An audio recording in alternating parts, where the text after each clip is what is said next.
I think a goal for me when I'm tackling a theme like this is when people search up CHUCKY shoes 10 years from now, hopefully this is the first pair that stands out to them. I'm Dillon DeJesus, and this is the breakdown of our CHUCKY Air Force Ones. We recently just hosted our first custom sneaker contest built around a horror theme, so I thought to myself, if I were to enter this contest, what would I create? All white Air Force Ones, man, you cannot ask for a better base shoe to begin with. Such a great shoe to start with, and what I'm ultimately trying to do anytime I'm going to throw a horror custom on top is add about 15 to 20 years worth of age just through the paint job. When I'm doing a custom theme built around a superhero or a villain, one of my goals for the shoes is to recreate the design so that it almost looks like a pair that the actual superhero or villain would wear themselves. Sometimes you don't want to throw a big portrait or a cartoon of the character themselves on the shoes, so you just want to recreate their uniform or their other characteristics onto the shoe.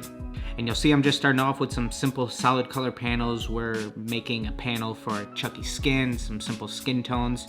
We're gonna do another few panels just in blue like his denim suit. And from there, I'm just really trying to build a lot of texture and things like that on top of. He has some undeniable characteristics that you have to feature anytime you're doing a CHUCKY theme. That colorful striped sweater, his scarred up face, those are things that have to be featured on every CHUCKY theme. So typically anytime when I'm doing a job like this, I'm gonna start with some of the bigger panels first. Almost half the shoe is gonna be decked out with this skin color panel, and the other half's gonna be done in that denim suit. And then from there, there's just a few other panels where I'm gonna do things like a silver swoosh, obviously matching up some of CHUCKY's knives, his go-to weapon. And then I'm gonna deck out the inside, kind of in his hair color, so a lot of the sock liner, tongue, things like that. I'm gonna do those in his orange. I think one of the first things that I think about when you start to visualize CHUCKY is that long sleeve sweater that he's known for wearing with those colorful stripes. And to me, the toe box was the best panel for it. So ultimately, I measured this panel out and tried to divide it up by the even number of stripes and really make sure that every single stripe was gonna have the same exact measurements, almost as if I deconstructed the sweater, placed it on the toe box. So I think one thing that I did here on the toe box too, a little bit unconventional, is although we started with a white base shoe, I made sure to lay down a layer of mist first, just so that once I start peeling back some of this vinyl, I'm not trying to reveal a perfect white original leather underneath. I'm working on a painted surface, so there is no matter what gonna be touch-ups for something like this, so I'm able to touch it up with a mist colored paint rather than trying to recreate that perfect original white leather. So the blue denim panels were kind of interesting because there's quite a few different ways that you could try to recreate a denim look through paint. So what I did here was take some lighter and darker shades of my original blue and just do some cross-hatching stenciling across all of my different blue panels on the shoe.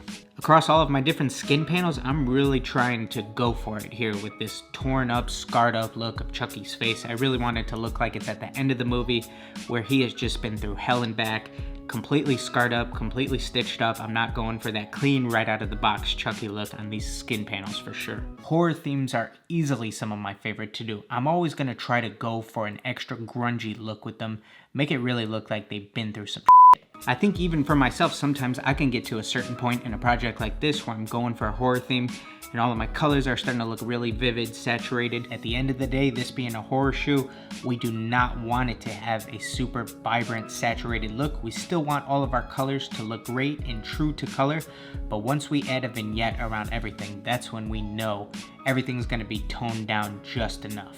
Once I was able to do this stitching across all of the scars, shout out to the toothpick gang, this is where the skin panels were really starting to look cool in my opinion. As soon as I added this black stitching, this is where I really started to be able to see where it's gonna go. I think you constantly have to be trying to raise your own bar, making sure that every pair you do is gonna be better than your last. So we wanted to go way outside of the box on these and create basically a 3D illusion with some of the scarring. So we actually looked up some makeup tutorials online of some things that people are doing around Halloween. And so we found this really cool scarring technique, and you use this product called liquid latex. Pretty interesting to work with. And then what you'll see me doing also is you shred up little pieces of a cotton ball. You take that cotton and you start to kind of sculpt out the scars within that liquid latex. After that, once it takes a little bit to dry, we're just doing some painting on top because it is kind of a clear white type look. We throw a little bit of paint on there onto the scarring to match it to the rest of the skin. And from there, we really have an interesting look, something that I haven't seen done before on a shoe like this. Man, I think that that this was a really unique late addition to the shoe, and all this depth that we have built up within the scar, it really has this 3D feel to it that I know everybody who sees these shoes, that's the first thing they're gonna wanna go ahead to try to touch. Last thing for me was gonna be the laces, and I really wanted to make sure that we had some continuity onto those. So we started things off with a blood splatter look, and then I threw my brown vignette around those also to really give them a cool, worn out, aged look. Now once we throw the laces on these, it looks like this shoe has been through hell and back. It looks like this shoe is 20 years old, but it still has this fresh white midsole that to me is just a super unique take. Love how these came out. The ultimate goal for a really clean pair of custom sneakers is for nobody to even be able to tell that they're painted. Can you take these into Champs, Foot Locker, throw them up on the wall and have people walk up to them and say, "Are you kidding me? That's painted?" That's how you know you really did your job.